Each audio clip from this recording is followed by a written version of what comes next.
Welcome back in. Did you know June is Dairy Month? Well, if not, you do now. And on this segment of Food with Fred, we're talking about a dairy staple, butter. Fred Sauceman is here. Fred, you're telling me that we can make butter in our home with just this? Your children can make butter at home. And this is really easy, and it's a great science exercise, too.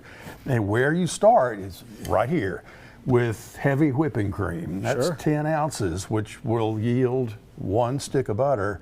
And you've got to have heavy cream that has a milk fat content of between 35 and 40%. Okay.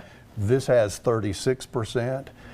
Half and half won't work because the milk fat content is just not high enough. It's about 12%. So get heavy whipping cream, which I have right here, and leave it sitting out for 3 or 4 hours. Oh, okay. The longer you let it sit at room temperature, the easier it will be to churn. Now, will that go bad after a certain amount of time? Is there an amount of time that they shouldn't be leaving it out for? I would leave it out all night or 8 to 10 hours, but 4 is perfect. Somewhere in between there. And then what you're going to do is, you can make this in a food processor, but don't do that. Right. This is more akin to the old way. This is a churn I bought from a company called Henning Lee in Minnesota.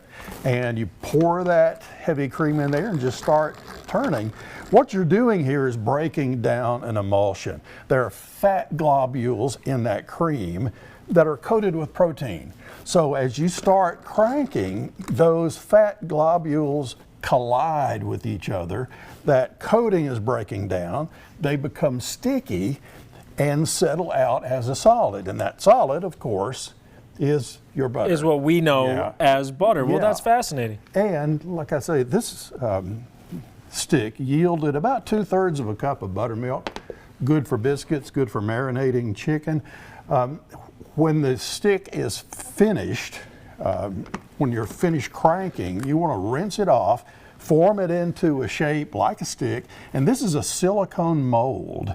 Just kind of mush it in there and leave it in the refrigerator to let it harden, and that's what you have. And then you're left with this. Fantastic. A full stick of butter that you've made by yourself. Now, how long does this entire process generally take? It depends on how long you leave that heavy whipping cream out. 4 hours yesterday. My cranking was about 2 minutes. Oh, okay. And so it's not the old school kind of butter churning that's going to take you 2 days to do it? Not with this amount of cream. And there are no preservatives in this, no thickeners. Some of the natural liquid is still in there. You will not believe the flavor of this if you've never done homemade butter before. And I don't put any salt in it because that kind of limits the usage. Right. You can put salt in it. One of the things I like to do with the butter is make a compound butter called Maitre d' Hotel butter with a little lemon juice, white pepper, salt, some parsley, and melt that over a steak. Very nice. See, you're making me hungry. Just think about it. And you mentioned that this might not save you too much money at the store, but you know exactly what's in it, and it's a much healthier option. Is that right? Yeah, and you feel good about doing it. Right. When people come into your home and you say, hey, I made this butter, right, they brighten up immediately. Exactly. Well, Fred, thank you so much. Again, you can make that delicious butter right there in your own home, and it shouldn't take you that long either, which I think is amazing. Stay with us. We'll be right back.